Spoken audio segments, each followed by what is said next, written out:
தினம் இப்போ ஒரு உதாரணத்துக்கு நான் இன்னைக்கு கூட வரேன், ரோட்டில் வரேன், எவ்வளோ மேடு பள்ளமாக அந்த ரோடு இருக்குது.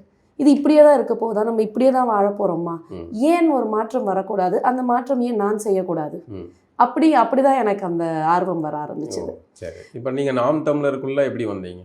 நாம் தமிழர் எனக்கு ஒரு சில இந்த கொள்கைகள் ரொம்ப பிடிச்சது.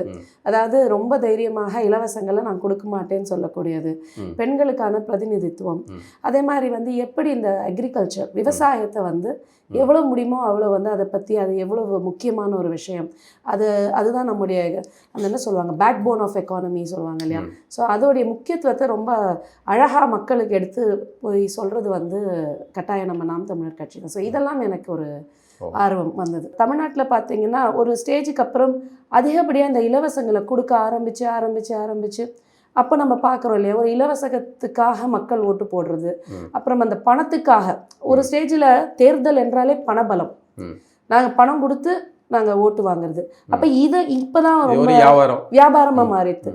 சரி, இன்றைக்குமே நான் என்ன சொல்லுவேன், ஒரு எலெக்ஷன் அப்படின்னாலே பாருங்களேன், பணம் இருக்கக்கூடிய பணபலம் இருக்கக்கூடிய ஒருவர் தான் வேட்பாளராக நிற்க முடியும், அவரால் தான் வின் பண்ண முடியும், அவங்களால தான் ஜெயிக்க முடியும். இப்படி ஒரு சூழல் தானே இருக்குது. ஸோ அப்போ தான் நான் ரொம்ப கூர்ந்து கவனிக்க ஆரம்பித்தேன்.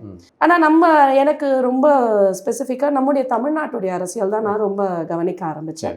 ஸோ அப்போ தான் இதெல்லாம் நான் பார்க்கும்போது ஏன் வந்து இப்போ என்ன மாதிரி எடுத்துக்கோங்களேன், இப்போ தியாகராய நகர் எடுத்துக்கிட்டிங்கன்னா என் கூட கண்டெஸ்ட் பண்ண இந்த 3 பேருமே ஆல்ரெடி வந்து பொலிட்டிக்கல் பேக்ரவுண்டு இல்லையா, ஏற்கனவே ஒரு எம்எல்ஏயா, ஏற்கனவே ஒரு அரசியல் பின்புலம். அப்போ மறுபடியும் இதே மாதிரியான மக்கள் மட்டும்தான், இதே மாதிரியான ஆட்கள் மட்டும்தான் வேட்பாளராக நிற்க முடியுமா? ஏன் எந்த அரசியல் பின்புலம் இல்லாத ஒருவர் ஏன் களத்தில் இறங்கக்கூடாது, ஏன் வேட்பாளராக நிற்கக்கூடாது? அப்போ அந்த சிந்தனைகள்லாம் வர ஆரம்பிச்சது. ஸோ அப்போ தான் எனக்கு இந்த ஆர்வம் அதிகமாக வந்து இதுக்குள்ள